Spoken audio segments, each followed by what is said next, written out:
On today's version of Widow, Wisdom, and Wealth, you are going to meet Tina Fornwald. And she is what I call a major player in the world of widowhood. Why? Because she gives, she gives, she gives. If you consume information in any form of social media, she pretty much has it out there for you. Learn as you do and in the way that resonates with you best. Listen to this conversation with Tina, learn more, and sink into her resources to help you or to help you help a widow or a widower in your community. Keep following the great things she does. There's so much more to come. Enjoy. Hello, everybody, and welcome to today's edition of Widow, Wisdom, and Wealth. Now, usually I start each podcast introducing our guests and telling you a little bit about them, basically their mini bio. But we're going to do things a little differently today. Instead, I'm going to share with you the mission statement of Widowhood Real Talk with Tina. Now I'm going to cry. And afterwards, Tina, the founder, will tell us about herself, the woman behind the mission. So this is the mission statement. Widowhood Real Talk with Tina, WRTWT, is dedicated to facilitating healing from grief by offering safe and supportive group opportunities for individuals to share their stories, challenges, and successes. We believe in the power of human connection as a vital pathway to reclaiming a fulfilling life after loss. Acknowledging the barriers that may hinder in-person engagement, we leverage the internet and social media to foster a global community within the widowhood experience. Through our free support groups, podcast, and extensive library of resources, this is outside of it, I stalk their website. There's such good stuff there. Back to it. We provide valuable insights on a wide range of experiences and challenges, empowering individuals to navigate their journey towards a meaningful life after loss. If that doesn't sum up why we have Tina on this website, on this podcast, I don't know what else does. I welcome you, Tina. Thank you for sharing your mission to our listeners. Thank you for being here on a very early morning to record this podcast so we could get it in. So just take some time and tell the listeners about yourself and your story. The floor is yours. Wow, Donna, thank you so much. My husband died and my life changed. And that was the starting of this. I did not start Widowhood Real Talk with Tina until 2022. Mark passed in 2017 because I was devastated. I don't want you to think this was, oh, I'm making purpose out of my pain and my husband passed and I had this. No, I was trying to breathe. I wasn't showering. I was trying to understand. We were on a lover's vacation. And that man left this world. And I imagine who shows up in heaven talking about they did what he did the night before and talking about you in eternity. And Yeah. I'm like, this really happened. Yeah. And my family, my siblings rallied. They were on deck immediately. My friends have remained. And I thought that that's how everybody was going through grief, with this bubble of love supporting them and taking care of them. And as I attended widow retreats or talked to other different people grieving, that was so far from their reality that I found that in general, between 6 to 9 months, people would start receiving comments such as, "Are you still upset about that?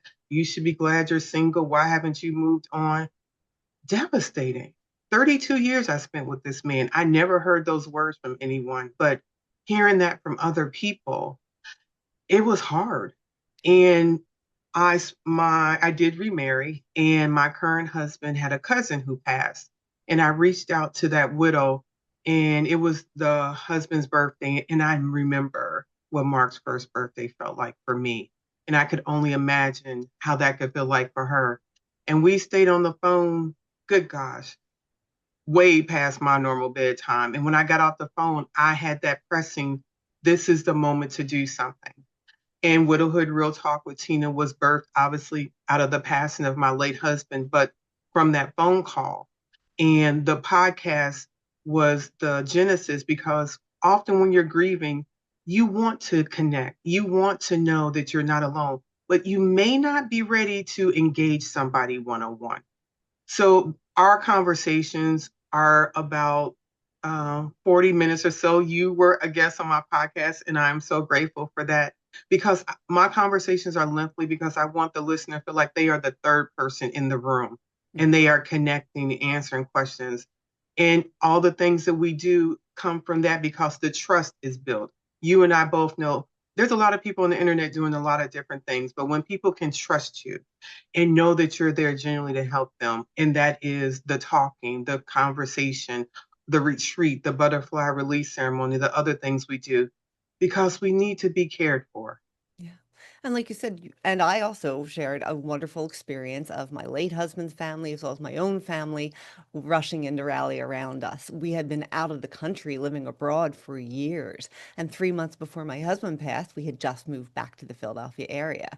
So I'm always just like, wow. Like, look at that divine timing that I was Yes. actually back in the loving area of my family. But yeah, I can't even imagine if Greg would have passed when we lived abroad, what that would have felt like for me and not to have those resources. And so when you and I think we first met too on, was it a winter retreat for Brave Widow? Yes. Yep, when we were both presenting to the group. And I saw so many ladies in those Zoom rooms being like, wow, like they don't have what we have. And when you were sharing what your mission is, I was like, oh, she's there. She's that loving arm, that loving space for them to lean in. It's fantastic. Tell me about how your kids and your current husband support this mission with you. Well, my daughter is annoying because she is scrutinizing every video that I do. Mom, that's not enough lighting. Why don't you do this? Mom, you're outside of your brand. And da-da. I mean, but when she does, the videos get a lot of views. So it's just the getting there process. My son, when he was on the podcast and talking about his dad, he has dropped some nuggets that I didn't know existed. My children, this has been hard. Their dad Yeah. was a good man. Now, Their how old dad, were they when he passed? my daughter was 21 Mhm. and my son 18, our son 18, 19.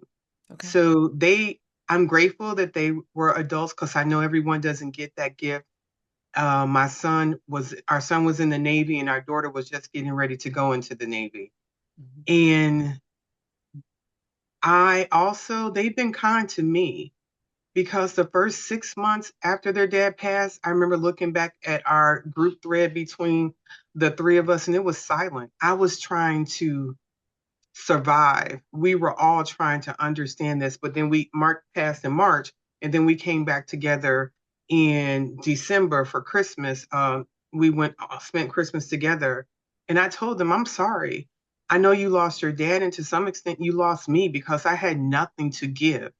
And they said they understood. We were all in shock and trying to learn how to have this new normal that we did not want. Yeah. And I'm grateful for them. They have rallied we have an event called Walk for Love once a year, and they do a video and they're in there. My daughter is on the board and they're super supportive. My son will give me feedback on the podcast. And there have been other young adults that have reached out to me and asked if they could speak with my children. And they have accommodated those conversations. Now to say, I don't know what to tell them, but this sucks. But getting through that, but talking to someone else your age is amazing. My current husband, he is my biggest cheerleader. A lot of people go like, is that weird? No, he respects my late husband. He has always championed the work that I do. And in fact, him and another gentleman did a podcast with me speaking about marrying a widow and having that very candid conversation. So this is not something I'm doing in secret. He Yeah. knows that I'm doing this and he's glad that I can help other people. He likes helping people. He's a retired first responder and he does a lot of volunteer work in his lane supporting people. So he knows whatever your trauma is, that peer support is very valuable. Yeah. And that's the biggest thing too, peer support to know, like, we're not trying to fix anything. We're sharing the experience. And a lot Hmm. of it is what worked for me, what worked for you, right? Just putting Yes, it out there of, this might have been, non-traditional, but I did it and it felt good, right? Or this helped my kids. Those are the things. And I love that your kids can lean in for that peer support and giving it out there too, because I think it's so hard sometimes for young adults to say, yes, like, "Oh, I'm standing in this room, but I feel so different than everybody else. And so when they can bring people of shared Mm, experiences together, it normalizes things. Like all of a sudden you're not the weird one, right? Like you're just that one. So I love that. I love that. Now, were you working full time? Because you have a military background yourself when your husband passed. yes. I was retired from the military. I am still working full time for now, and just going with that. But yeah, I mean, and when Mark passed, I was just recovering for breast cancer. I had just returned back to work a couple of months. Mhm. And the odd thing, I'm sure most people thought when they heard someone pass, it was like, Mark, because I had been ill, I had been under treatment, and it went a different way. But yeah, needing to do that. But I was working, but I couldn't work. I took off work for like 3 months. The idea of coming back to this high-paced job and demanding, I didn't have the capacity for that. Yeah, thank you for sharing that earnestly because I think so many people, myself included, were like, all right, like I give myself 1 week and my kids 1 week and we're getting back into it, right? Like they were going back to school, I was going back to work, and that was it. And I've shared that story with many people on the podcast and in my Mhm. peer support groups, and they're like, ooh, wicked, right? And then there's people that have taken a year or two off and they're like, I just had to. They couldn't put the best them into this world until they gave themselves that healing time. So it works different for everybody, right? And I Yes, share, I thank you for sharing the fact that you gave yourself that grace and a few months to really, like, my God, the energy from surviving the breast cancer and then losing your husband, like, no wonder you were numb come Christmas, right? yes. Yeah. And so when you went back into full time, did you ease your way back in or did you just jump back in? Oh gosh, it was crawl like a turtle. And then let me say, my supervisor's first name was Mark. Mm. And I came into office and said, we're not doing that. We will be calling you by your last name. I could not say that name every day, just trying to get that through oh, just too much. See, you're good. I I would can have just given him a nickname, probably something he didn't like too. Like you're going by last name. You have maturity. Not exactly. me. Oh, I was like, no, I came in as I could. Couple of days, I made it a full day. I think it took me a good month before I was there every day Yeah. in full time. Yeah. No, in the pre-interview questions that we put out there, there was one question that was, what was the biggest challenge of being a sole parent? I know your kids were a little older, but they're still young adults while pursuing and keeping your career afloat. And you said one of the biggest things was the absence of unconditional support. Can you tell us what that felt like? Horrible. Because my husband and I had been together for 32 years. That ebb and flow, that easy communication, sometimes not having to talk when the children are doing something and having somebody that's on your team as we go to discipline or do the other different things, sitting there going, what that was one of the big things talking to my therapist about. I do not show up the way Mark shows up. One Mm. of my coworkers is a guy, we were doing something, he said, and I was telling him fussing about something that the children had done. And he puts his hand on my shoulder and goes, Tina, your children only have you, and you're kind of tough. They don't have Mark. It was like the good soft guy and good cop, bad cop, Mm. and going, okay, Tina, relax, and very much a lot of struggle with my therapist thinking I'm trying to think like Mark, do what Tina would do, da da da da da. And the therapist said, you can't do that. You are the parent they have, and you have to feel like you're enough. And I had to come to peace with that, going, okay, God, you left them with me. Okay, here we are. You knew how you made me. But it allowed me to just breathe a little bit and go, they are adults. We both got them this far. Yeah. And to lean into their godparents, lean into my siblings. Even though Mark was gone, I had other resources that I could utilize to, was I making a good decision here? Should I do this differently? And all those things took the weight off. But when I was trying to carry it in my own, that was the most difficult thing because to me, raising our children, that is my most important job in this entire world. Everything else can fall down, but that is my job. And doing that is important to me. No, and I love the way you said it. Is like we do have this surrounding of a big family in our community, and people are taking time to help support us. But it Hmm. is the day to day when you're in the house, right? And I had younger kids at the time, and they're Hmm. slamming doors and fighting at the bathroom and kicking one another out because there was one bathroom in the house at the time, right? And you're just like, okay, I got to parent this. That you can't lean in on community. And it used to be two of us. Like they would hear their dad just walking up the steps, and they would stop. Like just his heavy footstep would make them stop. I'm like, well, I don't got that. Right. So how am I going to discipline them? And I do remember, I think I shared this on a podcast a while ago, standing in the foyer of our house. And I'd be like, guess what, kids? It's my way. It's no one else's way. You can't Hmm. ask another parent. It's my way. I get to say the way it goes, which again, when I got remarried, that was a little hard for me to back off of. But I worked on that. But but at the time, like I was like, you know what? They just need to understand. Like there's no yin and yang, and you're not talking me left and right. You're not trying to get around this because I don't have enough time. Like I'm trying to raise you three and work and take care of everyone as well as my broken heart. So guess what? It's my way. No one else to ask. I And would it, definitely agree with that because I asked this parent and then came to someone else. When I say no, it's etched in stone and they don't have to worry about it. So they would often come to their dad first to get that soft answer and then turn around and go and like, no, I'm not doing that. But when it's fun time, I'm doing that. But I just parenting is so serious. There are so many things going on in this world.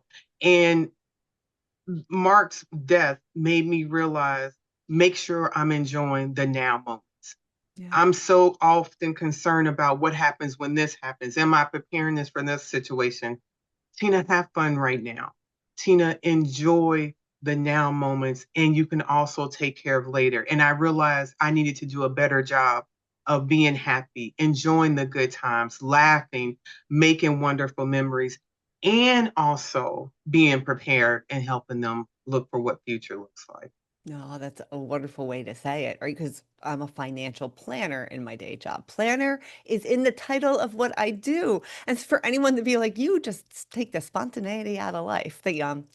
The family, all of my kids and my new husband and all of the blended kids they have a sound for me. It goes like this. It's me being the fun sucker in life.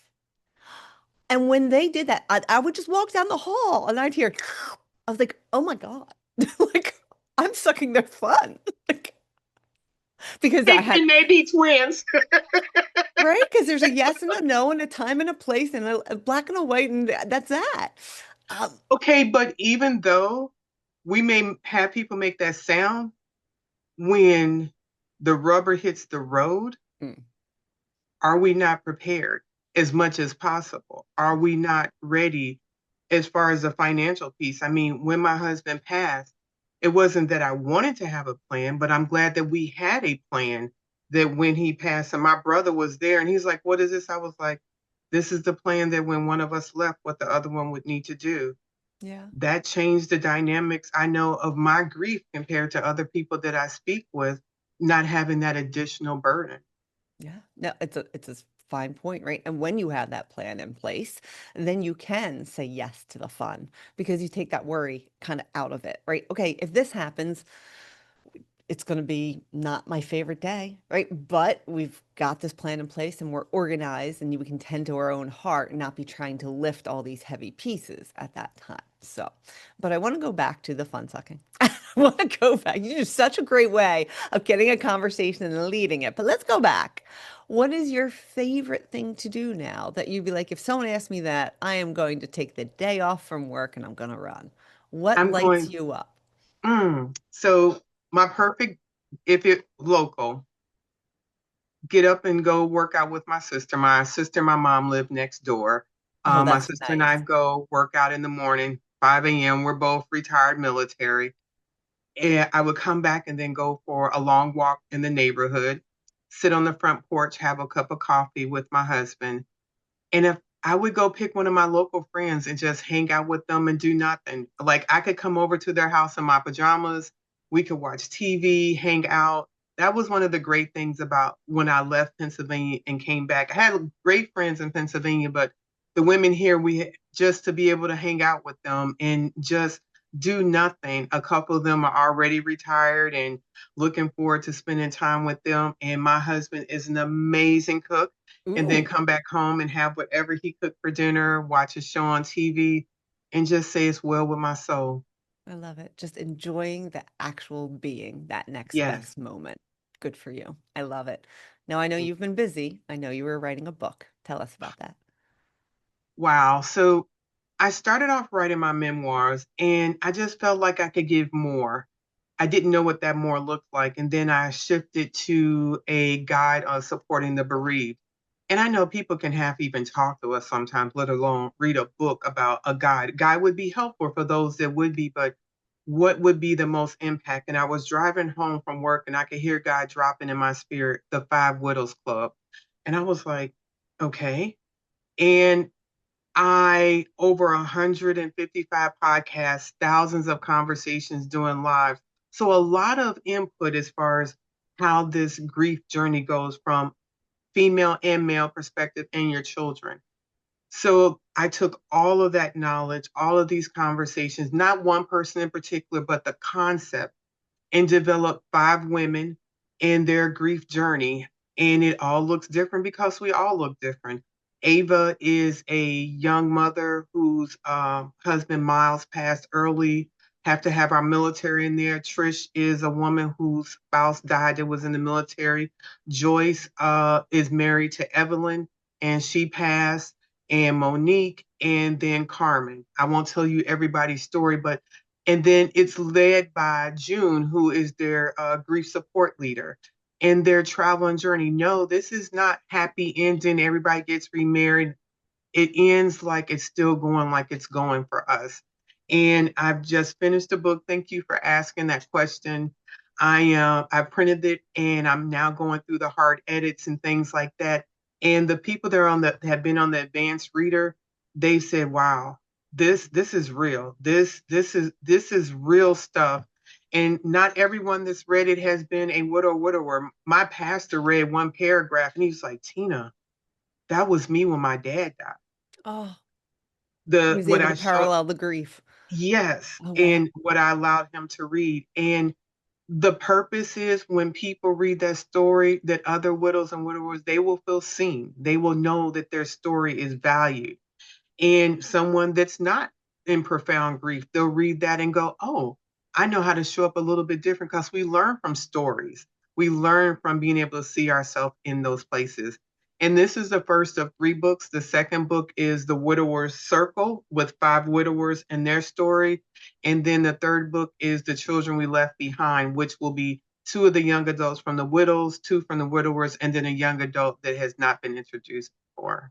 You're going to have a trilogy, kid. I know. I And I love like this. never thought about writing, but this is Yeah. just coming out of me. How do you find the time between adult kids, an extended family, a career, everything you're doing with your mission to find the time to write? What's your, because a lot of the women and gentlemen listening here, they're just like, "Woof, I'm in the deep end of the pool, doggy paddling, trying to stay afloat," right? And I know you and I are both further along on our widow's journey, right? And being a blended family too, there's an additional layer of support. But I'm sure you were still very highly productive even before the blend. Any tricks for the listeners on how you manage this time, how you have the balance between the have tos in life and the mission? That is a really good question. Thank you, Donna. When I had breast cancer, I learned how to say no. I Mm. learned how to say no to things that I didn't want to do. I literally thought about, if this cancer removes me from this world, am I going to spend my time doing something I didn't want to do?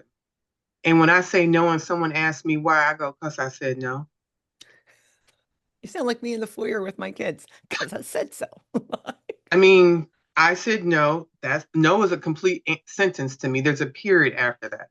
If I choose to give an answer and realize I've carried that with me to some form of fashion, I don't do the things that I don't feel like are value added. Need to go to work, need to pay bills, need to do the other different things. But this over that, I've learned to say no. Now, writing this book has cost me an additional 20 pounds, so we need to worry about, because sitting down and writing and doing all of that, has been a Love lot. how honest you are. You're like, ah, well. Well, let's be clear, there's a trade-off. Um, I don't do much in the house. My husband does the cooking. We have a cleaning lady. So if I It were to frees up turn some this time. around, you see what my office look like. So you've got a good vision right here. So those things are done. I mean, but spending time with my children on the phone, the last Sunday of the month, I hang out with my son.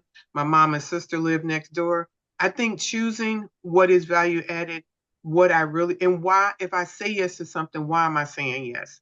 Do Mm, I feel like this is the thing I need to do, or why am I showing up in that space? And just because I can doesn't mean I should. And I learned that also when I was dealing with breast cancer. There's enough people in the world to give other people opportunity to do things that may not be my best space to show up in. I love that you say that. Because I'm still growing my practice and we've, had the blend of 6 kids. My stepkids, their mom had passed, and so we're just Mhm. trying to keep it all afloat once again in this whole new normal, right? Like it's just Yes. going to feel different. But I did what, do you ever hear of a witty whiffy? So Mm-mm. it's what do you want from yourself? And so you make a line of what do I want for my business? What do I want for myself personally? And what do I want for my community and my family? And the personal one can be family too, right? Pick which box. And I write 5 things in each of them. And when I make a decision to say yes to something, it has to support one of those Mhm. goals. And if it doesn't support those goals, it doesn't say yes to. And so I literally put a post-it of my witty whiffy, like the bullet points. And when I'm actually doing my calendar at work or someone calls, like, can you volunteer or be on this board? Even though you want to help, you do. But is it going to support one of these goals for this next year for my 3 little kids? Like, no, like they're going to be out of high school real soon. The minutes I feel are ticking. We have 3 out and 3 in, right? So I'm just like, okay, no, it's not going to support me being a better mom, mother in high school. So here we go. So, yeah, I love that you say that. And I love that you say no is a complete sentence, right? That's beautiful. Beautiful. I Thank you. opened up a fortune cookie once and it said, not every text deserves a response in the fortune cookie. I was like, hmm, well, that's fun. Right? You feel like you have to thumb it up or say something back. And like, no, you can just let it hang out there. It's your choice. Yeah. Frus- Absolutely. Frustrating to the other end, I'm sure, but the fortune cookie said it. So, And it gives them time to settle with that. yeah. Sometimes, I mean, I don't know about you, but I've typed emails and go, no, we probably shouldn't send that, or typed it on a Word document, but I needed to get that rush out and then go, okay, what's the emotional intelligence response right here? What is Tina, this retired officer? What is the thing I'm going to say that I have to own that after Yeah. those words are left at those decisions? And I remember saying yes to a lot of stuff and then failing at a lot of things because I didn't have enough time to give to the things that needed. So the best thing for me and the other people was to say, I can't. No, Yeah. it No, doesn't fit. wonderful. And I love that. Save the energy so you can put your best self out there Yes. instead of a little bit of it. Because I think a lot of it too, go back to those early years of widowhood. Um, yeah, you're just trying to keep afloat at times, right? And so even if you're showing up, you feel like you're a shell of you showing up and divide that into 20 activities that you just said yes Mhm. to. Like, no, I I got want to add something else to that answer, if I may. please. As you spoke about us being further along, it has not just been the elapsing of time. It Yeah. has been what we've done during this time of grief. For me, filled with a lot of therapy, filled with a lot of journaling, filled with a lot of time talking and sharing and getting it out. If I didn't do those proactive leaning into my grief things, I don't know where I would be 8 years into this. I don't think for me, just 8 years later made my grief where it was. It was what I did with that time. And we are not accustomed to being selfish with our time. When Mark passed, there was not much of anything I was doing but going to therapy, going to work, coming home, working out, and crying. And that was about all that I was doing. When I go back and look at my journals and see what was going on, the other stuff will take care of itself. It's not that important. Taking care of myself in that first year and a half was the most important thing for myself. Drinking water, hydrating, working out, eating healthy food, keeping my mind. These other things came much later down the road. Yeah. Well said. Thank you for sharing that wisdom. Yeah, well said. Because someone could feel the way we do right now in year two of widowhood. It might take them 20 years, right? Yes. And it's a matter of where you are on the journey, not the time elapsing. Well said. Thank you. All Yeah. right, let's talk about Real Talk with Tina. I am a fan of the website, but just tell everyone all the goodies that they can find on there. And everyone who's listening, if you're in your car driving, when the show notes, we're going to go ahead and put all the links on how to interact with Widowhood Real Talk with Tina. Thank you. So we decided that we are supporting people in three different lanes. The first is through social media. That is a combination of our website and then the social media platforms that you find us on. Each one of them has something a little different. On TikTok, I go live every Monday evening at 7 p.m. Eastern Time. On our YouTube channel and on our website, you can have our podcast.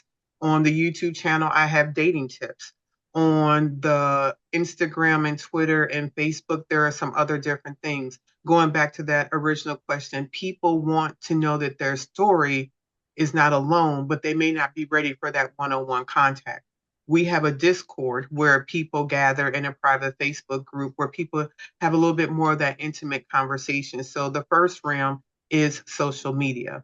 The second leg in which we support people is through resources. That may be resourcing someone, connecting them with somebody like yourself. You're asking me a lot of financial questions. Yeah, I know the money game, but that's not what I do every day. I need to connect you with someone that understands you in your walk. Maybe it's connecting you with a therapist, a mental health professional, a grief coach, or different books. So the resources is the third realm in which we support people. Second, the third way is through mental health events. We have Walk for Love, which is something we do every year. We have a butterfly release ceremony. We have an event called Dealing with Grief During the Holidays.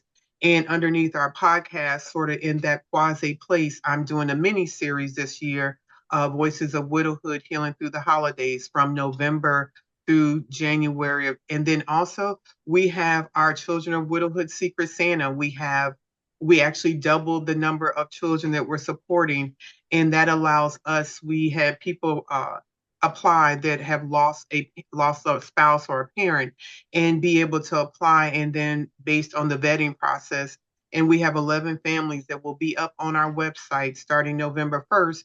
And you can go and purchase gifts anonymously for the children. They will have their Amazon wish list up. Each child is allowed to pick 5 gifts between $0 to $75, and the gift will go right to them. If you want to donate and say that I'm donating, but it goes for the Secret Santa, we'll shop for you, and the children will get the gifts. So a lot of different things. We have different workshops from different professionals on our website, and it just allows people to connect, to be able to connect virtually.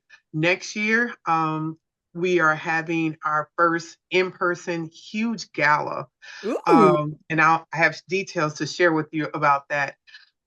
It is May 16th. I am turning 60 in May, and May is not oftentimes a date that's super triggery for widows and widowers. So that is a time to have a good time. It's a 60s theme party, and we're going to have a really good time. We've had that event. We also have a retreat the first weekend in August. I'm sorry, first weekend in December, that is in Georgia. A very small group of widows getting together. I like things on an intimate level and to be able to do that. So, a lot of ways to connect, a lot of ways to say these are real people going through real things, and I can see myself in part of that community. Because going back, some people don't have community. And if you don't have community, you probably didn't know enough to be there for somebody else when you were in this situation. But I find value in taking the people that are there for you. So connecting with us may be helpful for you. I love that you circled it all the way back of really what you are doing with this mission to be the community for widows who need it. I love it. Where's the best place for listeners to find out more? Go to widowhoodrealtalkwithtina.org. That is our website. And from there, you can find all the information, connect to different social media, Our podcast is there. You can find the conversation with Donna information. She has her podcast is coming out soon. I've been holding it just a little bit, but it's coming out soon. All good love. And everything you can find from there, information about the book and other things. Thank you for asking that question. Well, Tina, I know it's early in the morning and we all have to get on with the day. Thank you so much for being here, for sharing your mission, for sharing who you are. It's just such an honor to have you on this podcast and to just push forward with look what's out there so our listeners know where to dig in. You are a blessing to our widowhood community and we celebrate you. Thank you so much. Thank you.